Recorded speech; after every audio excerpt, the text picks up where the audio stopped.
A very good morning, students. Our session of financial institutions and market.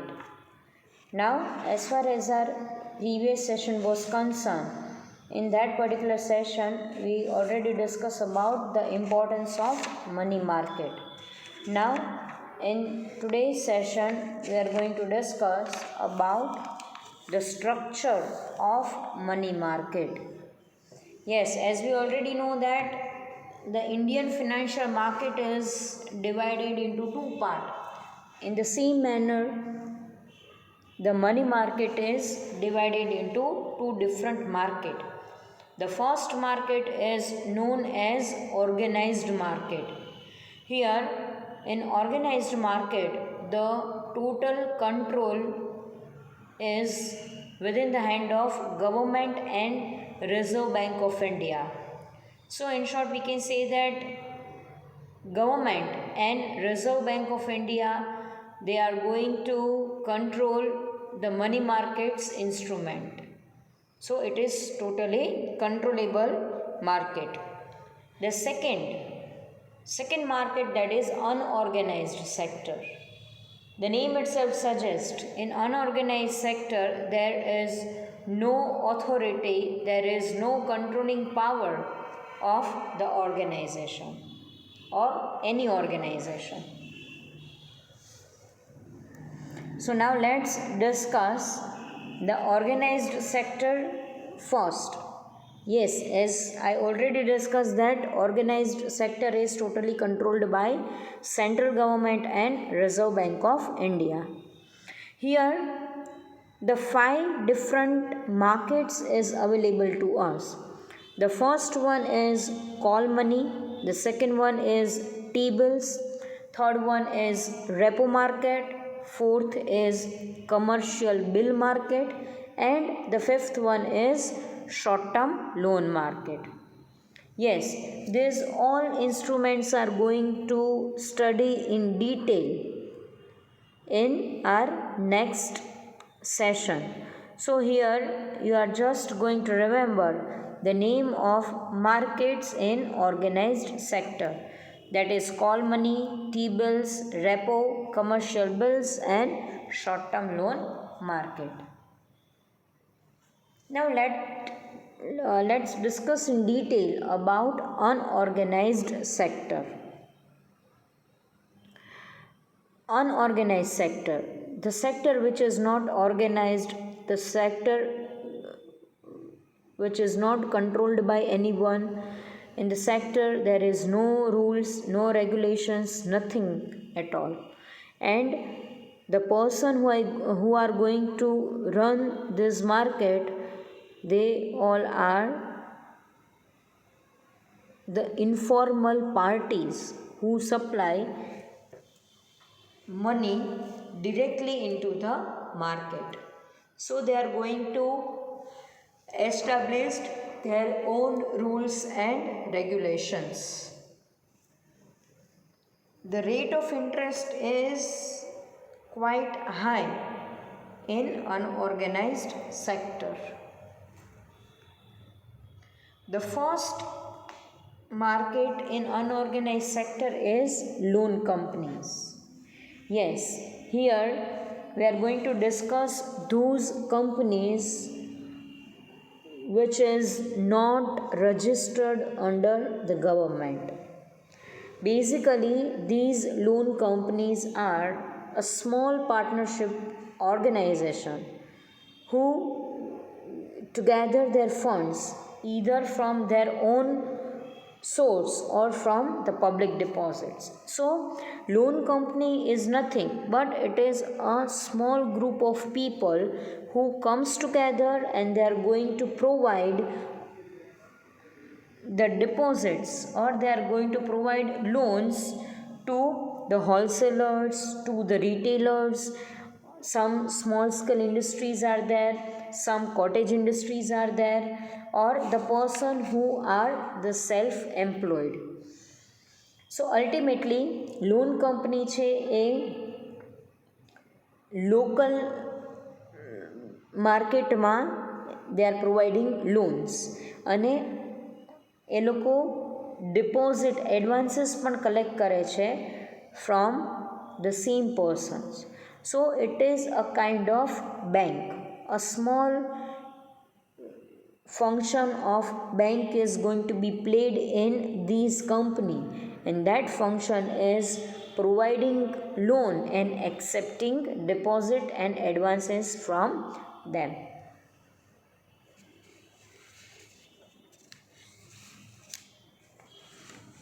So the rate of loan, the rate of deposit is very high, and there is no guarantee at all. These companies are not providing any kind of guarantee to the third person. So it is quite risky market, because if the default is there, if the parties will be insolvent, then you are not able to get your money back. So it is totally unorganized loan companies who are not registered under the government. The second one, that is cheat fund.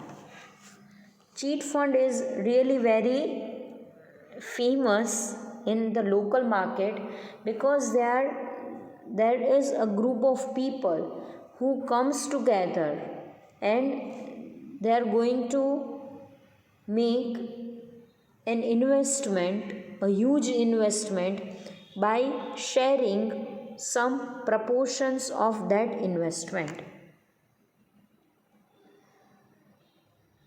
Normally, I am going to discuss it with an example.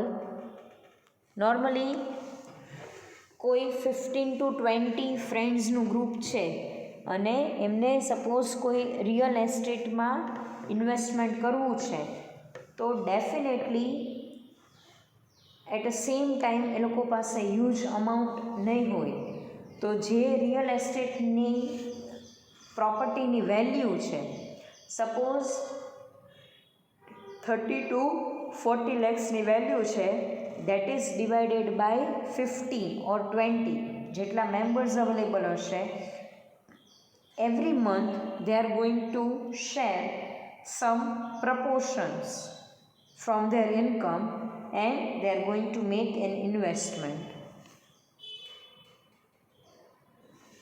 Generally gold biscuit purchase કરવા વખતે આવી રીતે cheat funds નો use થાય છે. Chit fund totally personal basis ઉપર કરવામાં આવે છે. A group of people who all are familiar to each other, એટલે એમાં તમારા ફેમિલી મેમ્બર્સનું ગ્રુપ પણ હોઈ શકે અને તમારા ફ્રેન્ડ્સ ગ્રુપનું પણ એના મેમ્બર્સ હોઈ શકે છે. સો it is very a tiny group who are the main purpose of this cheat fund, that is the investment in the particular asset.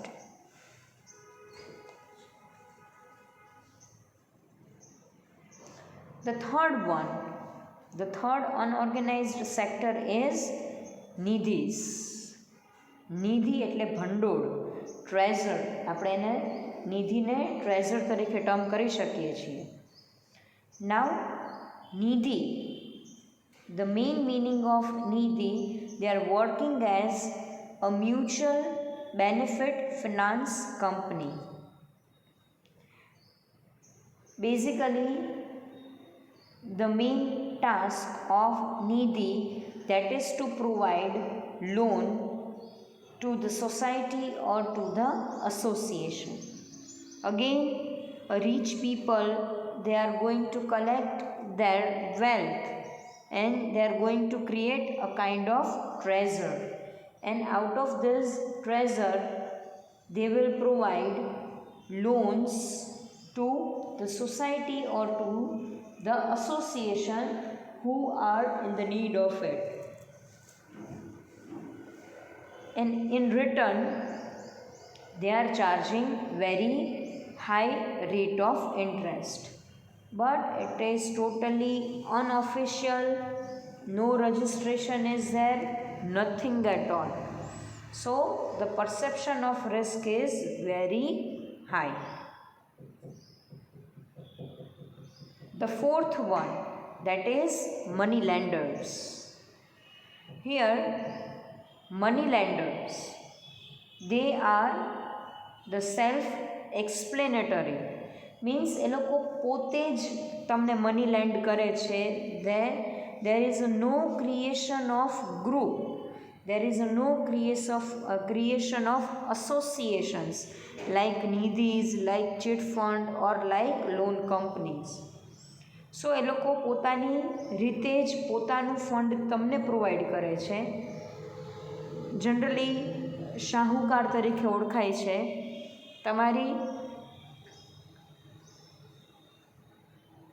તમારી પાસે કોઈ પણ ઓર્નામેન્ટ્સ હશે તો એ ઓર્નામેન્ટ એ લોકો મોર્ગેજ ઉપર રાખે છે, અથવા કોઈ પણ પ્રોપર્ટીના પેપર્સ એ લોકો મોર્ગેજ ઉપર રાખે છે, અને રિટર્નમાં they are providing money to an individual.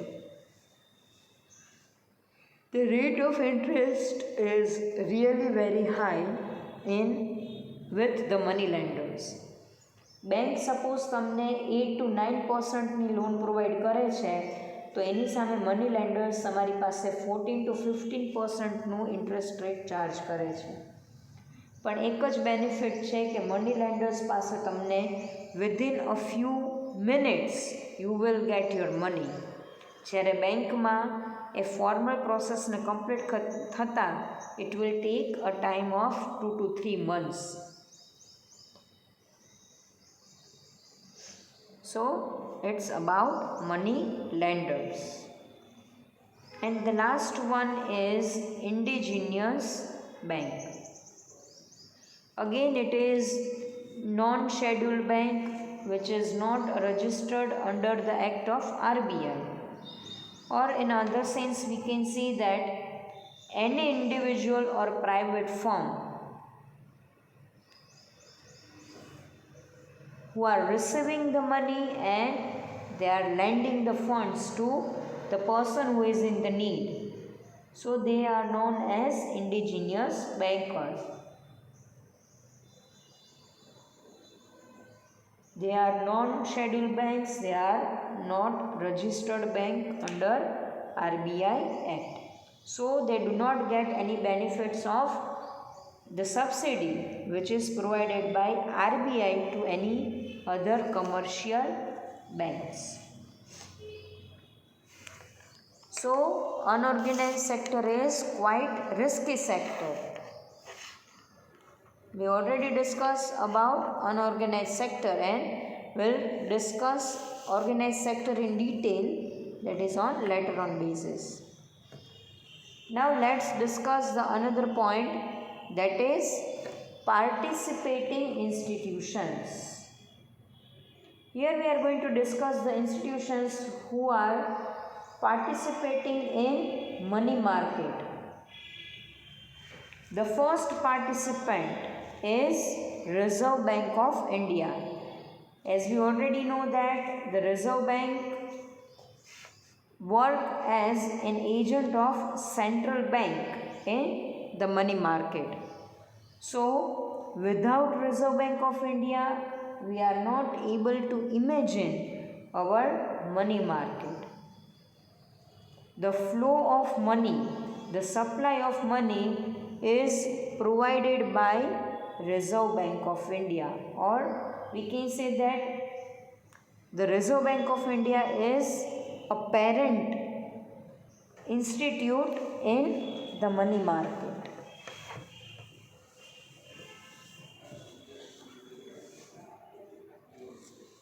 Then after, the second institution is Discount and Finance House of India. Now it is already affiliated with the government. In Discount and Finance House, the bills are going to be discounted. And which bill? The T-bills are there. So T-bills are there, commercial papers are there, call money, we can say that notice money, certificate of deposits. So these all bills are going to be discounted through this Discount and Finance House of India. If suppose imagine that if the presence of Discount and Finance House of India is not there in the money market, then how we are going to negotiate this kind of money market instrument in a proper manner? So the second, one of the most important participant, that is Discount and Finance House of India.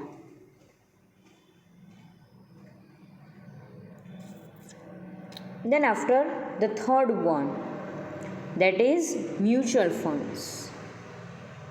Mutual fund, as we already know that mutual fund is going to make an investment on the behalf of investors. So the flow of money is going to be controlled by the investment of mutual funds.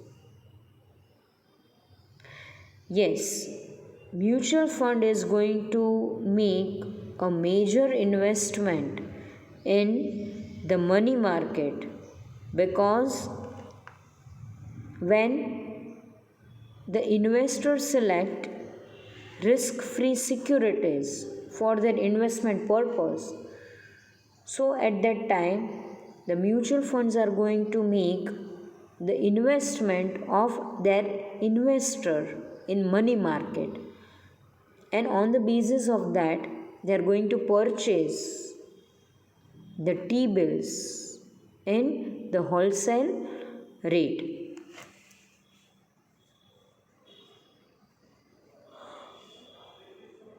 So the third main participant is mutual fund. And the fourth one is International Finance Corporation.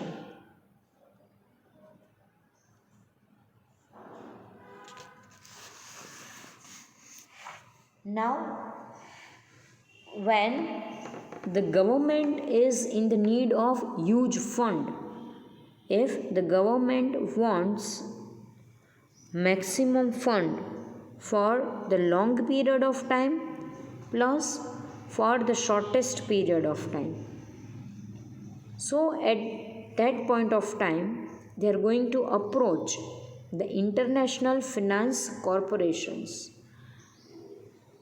This corporation is collaborate with the IMF, that is International Monetary Fund, and the World Bank. So they are going to make a huge investment in the money market with the permission of our central government. So this is all about the participating institutions. Now, then after we are going to study the instruments of money market. Yes, this is really very important one, so that we are going to discuss in our next session.